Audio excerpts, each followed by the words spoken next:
குஷ்வந்த் சிங் எழுதிய இங்கிலீஷ் ஸ்டோரியான the portrait of a lady. ஈஸியான பாயிண்ட்ஸ் நம்ம இந்த வீடியோவில் ஸ்டடி பண்ணிக்கலாம். The portrait of a lady அப்படிங்கிறது ஒரு லேடியினுடைய புகைப்படம்.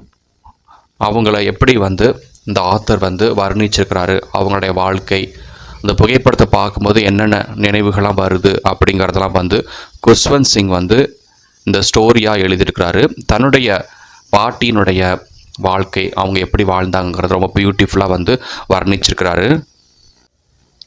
குஷ்வந்த் சிங் இவர் ஒரு இந்தியன் நாவலிஸ்ட், லாயராக இருந்திருக்காரு, டிப்ளமேட், பொலிட்டீஷியன்ஸாக இருந்திருக்காரு, ஜேர்னலிஸ்ட் ஆல்சோ.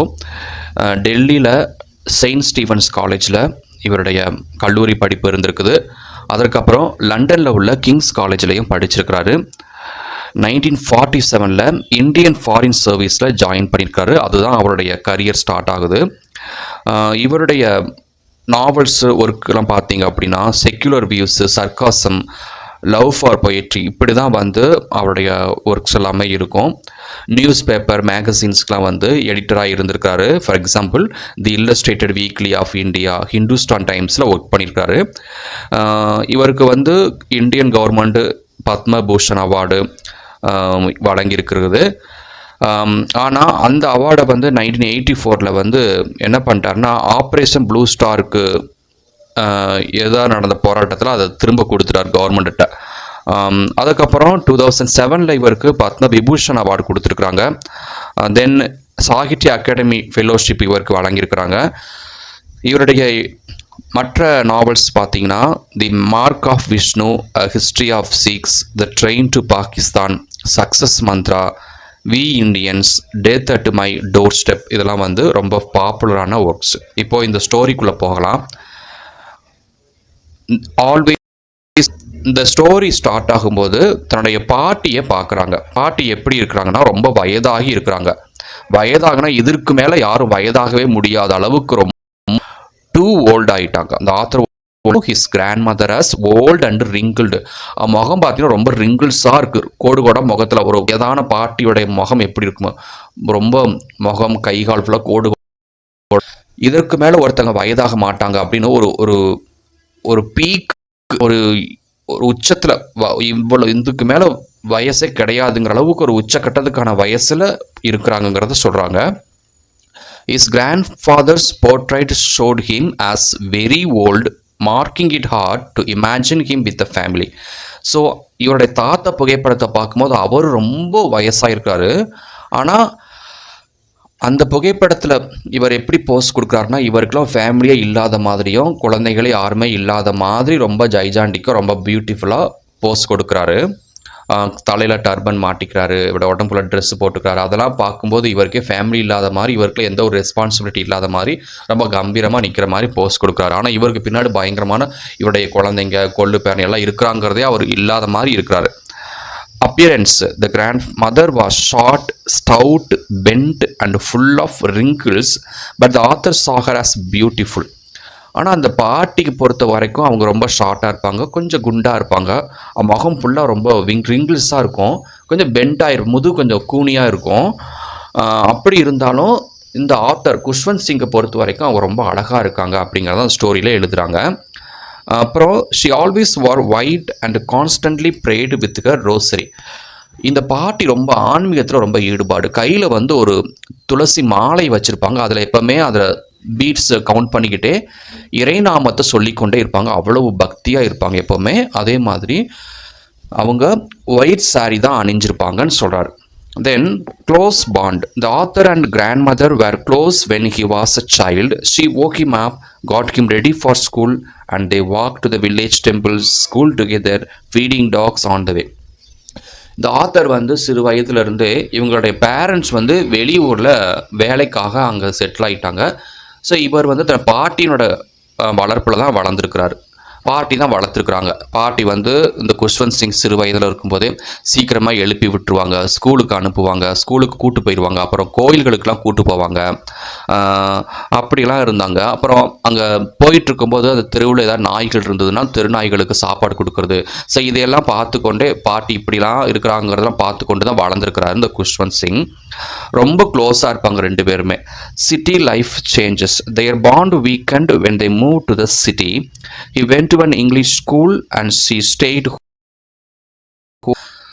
அதற்கப்புறம் குஷ்வந்த் சிங் ரொம்ப பெரியவங்களாக வளர்ந்ததுக்கப்புறம் அவர் வந்து ஸ்கூல் முடிச்சிட்டார். இப்போ காலேஜ் போகிறதுக்காக இப்போ இங்கிலீஷ் ஸ்கூலில் படித்தார். இங்கிலீஷ் ஸ்கூலில் படிச்சுட்டு அதுக்கப்புறம் லண்டன் போகிறாரு.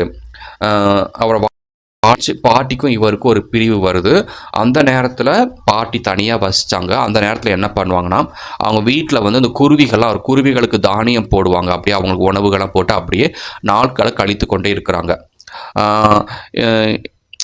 அதுக்கு இடையில பார்த்தீங்க அப்படின்னா பாட்டிக்கு வந்து கொஞ்சம் கூட அந்த பேரன் வந்து வெளிநாட்டில் படிக்கிறதே பிடிக்கலை. இருந்தாலும் அதை வந்து வெளியே காட்ட மாட்டாங்க, அமைதியாக இருப்பாங்க. இருந்தாலும் அவன் வாழ்க்கை நல்லா இருக்கணுங்கிறதுக்காக மனசு அவங்கள ஓகே பண்ணிடுச்சு. Then disapproval of new education. She was unhappy with his English school lessons because they didn't teach about God or scriptures and she disliked music lessons. இவங்க இங்கிலீஷ் மீடியம் ஸ்கூலில் படிக்கும்போது வீட்டுக்கு வருவாங்க, பாட்டி கேட்பாங்க இன்றைக்கி என்ன டீச் பண்ணாங்கன்னு கேட்பாங்க. அப்போ என்ன சொல்லுவாங்கன்னா, இந்த மாதிரி சப்ஜெக்ட்லாம் டீச் பண்ணாங்கன்னு சொல்லுவாங்க. ஆனால் அதில் வந்து காடு பற்றி எதுவுமே இருக்காது, கடவுளை பற்றி எந்த ஒரு தெய்வீகமான பாடங்களே இல்லை அப்படிங்கிறதுலாம் அவங்க அதை நினச்சி ரொம்ப வருத்தப்படுவாங்க. அந்த பாட்டி சும்மா மற்ற சப்ஜெக்ட் தான் இருக்கும், சயின்ஸு மேத்ஸ் தான் இருக்கும், கடவுளை பற்றி ஏன் பாடம் இல்லைன்னு வருத்தப்படுறாங்க. மியூசிக் லெசனை கூட அவங்களுக்கு லைக் பண்ணுறதில்ல, கடவுள் பற்றி எந்த ஒரு பாடம் இல்லைன்னு சொல்லிட்டு வருத்தப்படுவாங்க. Further isolation. இப்போ நான் சொன்ன மாதிரி when he went to university they become even more distanced. வெளிநாட்டு போயிட்டாங்கனால இப்போ ஒரு பாட்டிக்கும் பேரனுக்கும் ஒரு தூரம் கிரியேட் ஆகுது. And Sparrow time her happiest பறவைகளுக்கு மற்ற பறவைகளுக்கெல்லாம் உணவு போடுறதுல அவங்க ரொம்ப பிரியமாக இருப்பாங்க.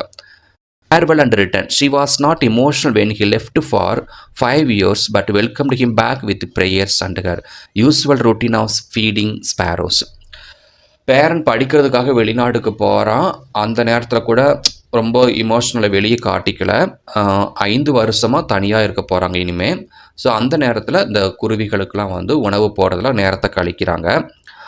அதுக்கப்புறம் 5 வருஷம் கழித்து கூட இவர் படிப்பு முடிச்சுட்டு வீட்டுக்கு வருவார். அப்போ கூட ப்ரேயர் பண்ணிக்கிட்டே இருப்பாங்க. இதெல்லாம் நினச்சி பார்க்குறாரு எந்த அளவுக்கு வந்து ஆன்மீகத்தில் தன்னோட பாட்டி வந்து ரொம்ப ஈடுபாடாக இருக்கிறாங்க அப்படின்னு. And the last evening, the night before she died, she unexpectedly sang and beat a drum instead of praying. ஒரு நாள் அவங்க இறக்க போகிறதுக்கு முன்னாடி ரொம்ப ப்ரேயர் பண்ணிக்கிட்டே இருக்கிறாங்க. அவங்க கையில் வச்சுக்கிற அந்த பீட்ஸ் எல்லாம் கவுண்ட் பண்ணிக்கிட்டே இருக்கிறாங்க. முணுமுணுப்பாக அந்த கடவுளுடைய நாமத்தை சொல்லிக்கொண்டே இருக்கிறாங்க. அவங்க நினைப்பு ஃபுல்லாக இறைவன் நாமத்திலேயே இருக்குங்கிறத சொல்கிறாங்க. Peaceful death. She fell ill, knew her end was near and died peacefully while praying. பாட்டிக்கு தெரிஞ்சிச்சு நம்ம சீக்கிரமாக இறக்க போகிறோம், நம்மளுடைய இறுதி நாள் வந்துருச்சுன்னு தெரிஞ்சு ரொம்ப பீஸ்ஃபுல்லாக யாருக்கும் தெரியாமல் உதடு மெதுவாக அப்படியே இறைநாமத்தை சொல்லிக்கொண்டே இருக்குது. அப்படியே பெட்டில் படுத்துருக்குறாங்க. கொஞ்சம் என்ன ஆகிட்டாங்கன்னா அவங்க மூச்சு நின்றுது. Sparrows tribute. 1000 gathered around her body before flying away after her cremation. இந்த பாட்டி இறந்த உடனே இவங்க எந்தெந்த பறவைகளுக்கெல்லாம் உணவு போட்டிருக்காங்களோ அந்த பறவைலாம் பறந்து அவங்க உடலில் சுற்றி பறந்து கொண்டே இருக்குது. இவங்களை எரிக்கிற வரைக்கும் இந்த பறவைகள் அப்படியே கூட பறந்துக்கிட்டே வருது. அப்போ கூட வீட்டில் வந்து ஒருத்தர் அந்த பறவைக்கு வந்து உணவு போடுறாரு. அந்த உணவை எந்த பறவையுமே சாப்பிடலை, அப்படி பறந்துக்கிட்டே அப்படி போயிடுச்சு. அதுக்கப்புறம் அங்கே க்ளீன் பண்ணுற ஒருத்தர் அப்படியே அந்த உணவு துகள் எல்லாம் க்ளீன் பண்ணி டஸ்ட்பினில் போட்டார். ஸோ இப்படி பாட்டி எந்த அளவுக்கு வந்து தெய்வீகமாக இருக்கிறாங்க, இயற்கை மேலே அன்பாக இருக்காங்க, பறவைகள் மேலே அன்பாக இருக்காங்க, பேரன் மேலே இவ்வளவு அக்கறை காட்டுறாங்க, இதெல்லாம் நினச்சிக்கிட்டு இப்படி ஒரு வாழ்க்கை வாழ்ந்துருக்காங்கன்னு நினச்சிட்டு ரொம்ப ரொம்ப மெய் மறந்து போயிருக்காரு குஷ்வந்த் சிங். அதை நமக்கு போர்ட்ரைட் ஆஃப் லேடிங்கிற டைட்டிலில் ஸ்டோரியாக எழுதியிருக்கிறாங்க குஷ்வந்த் சிங்.